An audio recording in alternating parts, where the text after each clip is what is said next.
اعوذ باللہ من الشیطان الرجیم بسم اللہ الرحمن الرحیم الیوم یئس الذین کفروا کافر اے رسول آج غدیر کے دن کافر مایوس ہو گیا۔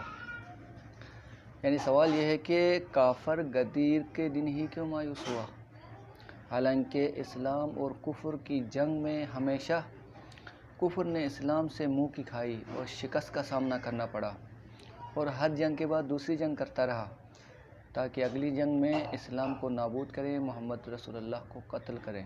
یعنی جنگ بدر سب سے پہلی جنگ ہے۔ اس کے بعد انہوں نے یہ سوچا، منصوبہ بنایا کہ احد میں بدلہ لیں گے، رسول اللہ کو قتل کریں گے، ان کا نیا دین نابود کریں گے، لیکن ناکام ہو گئے۔ اسی طرح جنگیں ہوتی رہی اور وہ ہر جنگ میں، یہاں تک کہ خندق اور بہت سی جنگوں میں، ہر جنگ میں وہ ناکام ہو گئے، یہاں تک کہ رسول اللہ صلی اللہ علیہ وسلم نے جب مکے کا محاصرہ کیا تو اب وہ ڈر گئے۔ فتح مکہ کے وقت مکے کا جب محاصرہ ہوا تو وہ ڈر گئے، اور انہوں نے بھیس بدل کر اسلام کا لبادہ اوڑھا۔ یعنی وہ مسلمان دل سے نہیں ہوئے تھے۔ انہوں نے یہ سوچا کہ دیکھیں رسول اللہ صلی اللہ علیہ وسلم کب تک زندہ رہیں گے، جب دنیا سے چلے جائیں تو اس کے بعد ان کا کوئی وارث نہیں ہے، ان کا کوئی بیٹا، ان کے اولاد نہیں ہے جو ان کے دین کی حفاظت کرے گا، قیامت تک لے جائے گا۔ اس کے بعد ہم اپنی منمانیاں کریں گے اور جیسے ہم پہلے تھے ویسے ہو جائیں گے۔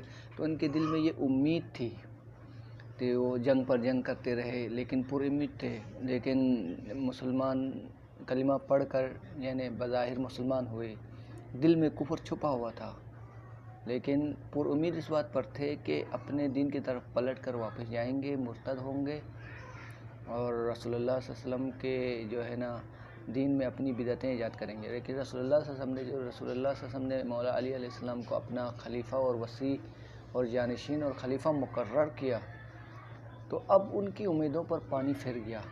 وہ جو چاہتے تھے ایسا نہیں ہوا، بلکہ نہ صرف مولا علی علیہ السلام بلکہ رسول اللہ نے قرآن اور اہل بیت کا ایک ایسا نظام دیا جو قیامت تک کہا کہ جب تک جڑے رہو گے کبھی گمراہ نہیں ہوگے۔ انی تارکم فیکم الثقلین کتاب اللہ و عترتی اہل بیتی ما ان تمسکتم بہما لن تضلوا بعدی۔ یعنی ان دونوں سے جب تک جڑے رہو گے کبھی گمراہ نہیں ہوگے۔ جب اس نے دیکھا کہ رسول اللہ تو قیامت تک کا انتظام کر کے چلے گئے، اب وہ مایوس ہوا۔ اے رسول تمہارے دین سے مایوس ہوا۔ اب وہ منافق جو چھپا ہوا تھا کفر لے کر دل میں، اب وہ کھل کر سامنے آ گیا۔ اور صلی اللہ محمد و آلہ الطیبین الطاہرین المعصومین۔